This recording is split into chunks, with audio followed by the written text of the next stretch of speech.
Background report ഉണ്ടാക്കും. Social background report പറഞ്ഞ FIR ഇടും. എനിക്കൊരു കുറ്റകൃത്യം നടന്നാൽ എഫ്ഐആർ ഇടും. പക്ഷെ 18 വയസ്സിന് താഴെയുള്ള കുട്ടികളാണ് കുറ്റകൃത്യം ചെയ്യണമെങ്കിൽ എഫ്ഐആറിന് തത്തുല്യമായി, നിങ്ങൾക്ക് പറഞ്ഞാൽ എനിക്കറിയുന്നറിയാം, എഫ്ഐആറിന് തുല്യമായ സോഷ്യൽ ബാക്ക്ഗ്രൗണ്ട് റിപ്പോർട്ട് ഇടും.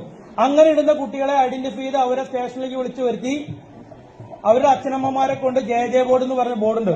കുട്ടി കുറ്റവാളികളെ കൊണ്ടുപോയി എത്തിക്കുന്ന ബോർഡാണ് ജെ ബോർഡ്. ജെ ബോർഡിന് മുന്നിൽ കൊണ്ടുപോകും.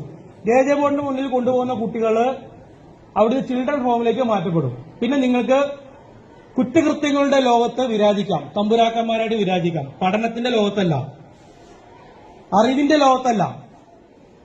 തെരുവിൽ കിടന്ന് മൽപ്പിടുത്തം നടന്ന് തെണ്ടിത്തരം കാണിക്കുന്നവര് ക്രിമിനൽസാണ്. അതിൽ യാതൊരു സ്കോപ്പിംഗും ഇല്ല.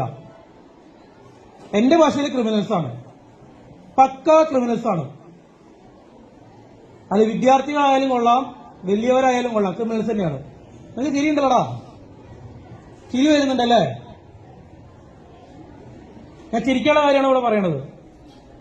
നാളെ ഒരു സോഷ്യൽ ബാക്ക്ഗ്രൗണ്ട് റിപ്പോർട്ട് ഉണ്ടാക്കി ഞാൻ അയച്ച് അതിന് പേര് വന്നു കഴിഞ്ഞാൽ നിനക്കൊന്നും ഒരു പാസ്പോർട്ട് കിട്ടില്ല.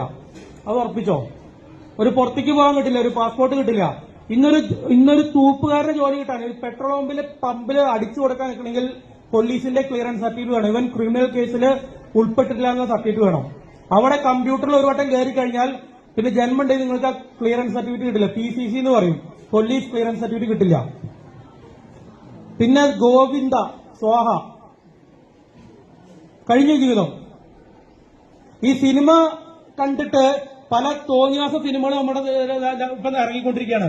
സ്കൂൾ പിള്ളേരെ തോന്നിയാസികളാക്കി കാണിക്കുന്ന, ചിത്രീകരിക്കുന്ന പല സിനിമകൾ ഇറങ്ങിയിരിക്കുകയാണ്. അത് അവർക്ക് പൈസ കിട്ടാൻ വേണ്ടി മാത്രം ഉണ്ടാക്കുന്ന സിനിമകളാണ്. അത് കണ്ട് ഇൻസ്പയർഡ് ആയിട്ട് നിങ്ങൾ തെരുവിൽ കിടന്ന് യുദ്ധം ചെയ്യണ്ട. ഇൻസ്റ്റാഗ്രാമും എനിക്ക് ഇൻസ്റ്റാഗ്രാമും ഇല്ല, ഫേസ്ബുക്കും ഇല്ല. അതുകൊണ്ട് എനിക്കൊരു കുഴപ്പമില്ല. ഞാനൊരു കൂലിപ്പണിക്കാരന്റെ മകനായിട്ട് ജനിച്ചതാണ്, ജീവിച്ചതാണ്. എന്റെ അച്ഛന് കൂലിപ്പണിയായിരുന്നു. ആ കൂലിപ്പണിക്കാരന്റെ മകനായിട്ട് ജീവിച്ച് ഞാൻ 10ാം ക്ലാസ് കഴിഞ്ഞ്, പ്രീ കഴിഞ്ഞ്, ഡിഗ്രി കഴിഞ്ഞ്, PG കഴിഞ്ഞ് ഈ ഒരു പോസ്റ്റിലേക്ക് എത്തണമെങ്കിൽ അത് നിങ്ങളെപ്പോലെ തെരുവിൽ യുദ്ധം നടത്തിയിട്ടല്ല, തെരുവിൽ തമ്മി തല്ലിയിട്ടല്ല, തെരുവിൽ തമ്മി തല്ലിയിട്ടുമല്ല, അടിപിടി ഉണ്ടാക്കിയിട്ടുമല്ല. അതുകൊണ്ട് നിങ്ങളെപ്പോലെയുള്ള തെരുവിൽ ഇതിലെല്ലാവരും ചെയ്തു എന്നല്ല ഞാൻ പറഞ്ഞത്. എല്ലാവരും ഞാൻ അടച്ചാക്ഷേപിക്കുന്നില്ല. ഇതിൽ കുറെ വിഷവിത്തുക്കളുണ്ട്, കുറെ വിഷങ്ങളുണ്ട്. ഒരു കുടം വെള്ളം എടുത്തു കഴിഞ്ഞാൽ ഒരു തുള്ളി വിഷം മതി ആ മൊത്തം ആ വെള്ളം നശിപ്പിക്കാനായിട്ട്. അങ്ങനെ എല്ലാത്തിനും കുറെ വിഷങ്ങളുണ്ട്. പുഴുക്കുത്തുകൾ എന്ന് പറയും. ആ പുഴുക്കുത്തുകൾ എന്ത് ചെയ്യും? ഒരു ഫ്രൂട്ടില് അല്ലെങ്കിൽ ഒരു പഴത്തിൽ ഒരു പുഴുക്കുത്തുണ്ടായി ആ പുഴു ആ ഫലത്തെ മുഴുവൻ നശിപ്പിക്കും. അങ്ങനെയുള്ള പുഴുക്കുത്തുകളെ നിങ്ങൾ ഐഡന്റിഫൈ ചെയ്യണം, അവരെ മാറ്റി നിർത്തണം. ഇത് പഠിക്കുന്ന പിള്ളേർക്കുള്ള ഏറ്റവും വലിയ കാര്യമാണ്. കാരണം എല്ലാ കുട്ടികളും വലിയ സമ്പന്നന്മാരെ വീട്ടിൽ നിന്ന് വരുന്ന കുട്ടികളല്ല. അവര് ഈ കുഞ്ഞുങ്ങളെയൊക്കെ പഠിപ്പിക്കാൻ വിടുന്നതിന്, വിദ്യാലയങ്ങളിലേക്ക് വിടുന്നതിന് അച്ഛനമ്മമാർക്ക് നല്ലൊരു വിഷനുണ്ട്. നിങ്ങൾക്കുള്ള ഈ ഫെസിലിറ്റീസ് ഒരുക്കി തരുന്നത്, ഈ ഡ്രസ്സ്, കാര്യങ്ങള്, നല്ല വാച്ച്, സ്മാർട്ട് വാച്ചുകള്, പിന്നെ എല്ലാവരും ഒളിപ്പിച്ചു വയ്ക്കുന്ന മൊബൈൽ ഫോണ്, ഇതൊക്കെ, പിന്നെ വണ്ടി ഓടിച്ച് പാർക്ക് ചെയ്യുന്ന വണ്ടികള്, ഇതൊന്നും എനിക്ക് അറിയാത്തല്ല. കുറെ കണ്ണടച്ചു വിടുകയാണ് നമ്മള്. കാരണം നിങ്ങളെ പോലുള്ളവരായിട്ട് മൽപ്പുറത്തെടുത്ത് നമുക്ക് സമയമില്ല, താല്പര്യമില്ല. പക്ഷെ അതാണ് വേണ്ടി വരിക എന്ന് വെച്ചാൽ അങ്ങനെ തന്നെ ഇടപെടും. ഇനി തെരുവിൽ ഞാനാണ് ഇന്നലെ വന്നിരുന്നെങ്കിൽ നിങ്ങൾക്കെല്ലാം അടി കൊണ്ടായിരുന്നു. എനിക്ക് നിങ്ങളുടെ അധ്യാപകർക്കാണ് അടിക്കാൻ പേടിയുള്ളൂ. എനിക്ക് അടിക്കാൻ യാതൊരു പേടിയില്ല. എനിക്കെതിരെ നിങ്ങൾ പരാതിയും പറയാം. എന്റെ പേര് അനൂപ് എന്നാണ്. നിങ്ങൾക്ക് എനിക്കെതിരെ എന്ത് പരാതി വേണം നിങ്ങൾക്ക് തരാം.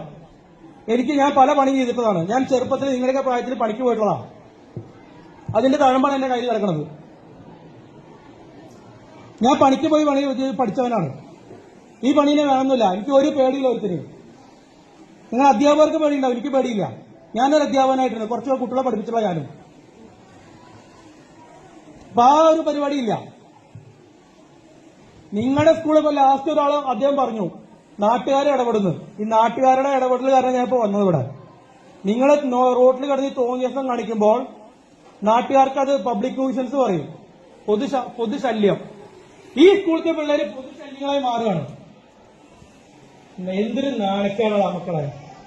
തന്തിയും തള്ളിയും കഷ്ടപ്പെട്ട് പണി എടുത്തിട്ട് ജോലിക്ക് വിടുകയാണ്, പഠിച്ച് നന്നാവട്ടെ വിചാരിച്ച് വിടുകയാണ്. തെരുവിൽ കിടന്ന് പട്ടികളെ പോലെ തല്ലിട്ടാക്കാണ്. തന്തേനെ തള്ളേനെ പറയിപ്പിക്കണത്. അത് മനസ്സിലാക്കി നാട്ടുകാർ, ഞാനല്ല പറയണത്, നാട്ടുകാര്